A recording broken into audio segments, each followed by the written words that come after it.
It has taken more than 3 decades, but we've finally gotten a sequel to one of the biggest breakout comedies from the 1980s, Coming to America. In that film, a young African prince had decided to scorn the traditions of his kingdom as he journeys to America in search of true love.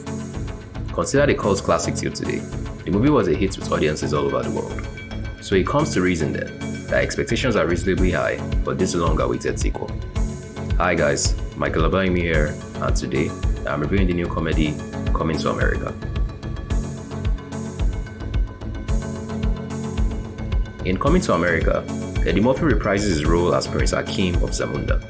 It's been 30 years since the events of the first film, and now with the king on his deathbed, Akeem must prepare to take the mantle for himself. He must also contend with General Easy, a local warlord and leader of the neighboring kingdom of Nexdoria, who is still displeased that Akeem had opted not to marry his younger sister, Imani. With the two kingdoms on the verge of war, Akeem finds himself trying to secure Zamunda's future in the event of his untimely passing, a task that is made harder by the fact that he only had 3 daughters and no male heir.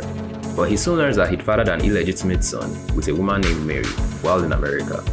Now he must journey back to New York with his trusty aide, Semi, with hopes of finding him. Coming to America doubles down on everything fans loved about the first movie. The result is a movie that might not be considered fresh or original, but one that also never ceases to be entertaining.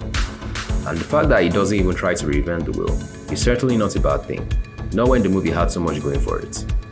Eddie Murphy and Arsenio Hall look like they've barely aged a day since the first movie, with both actors once again taking upon multiple roles. But the true highlights for me was Wesley Snipes, who looked like he was having the most fun out of all the actors. He also managed to gather the most laughs, as every single one of his scenes had me smiling from ear to ear.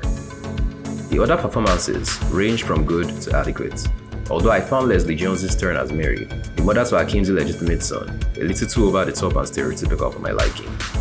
But taken as a whole, the ensemble certainly holds their own, even though other areas like the script left a bit more to be desired.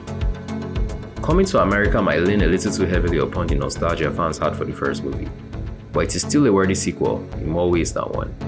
Its predictable story is made up for by some truly funny performances, and even the over-the-top antics of some of his characters felt right at home. I don't see the film winning over any new fans, but it certainly has managed to please this one. I'll give the film a 7 out of 10. What did you think about Coming to America? Let me know in the comment section down below. I'll be putting out reviews for both Raya and the Last Dragon, as well as the series finale of WandaVision, so make sure you subscribe to the channel, notifications turned on, if you don't want to miss those reviews. And until the next one, this is Michael, signing off.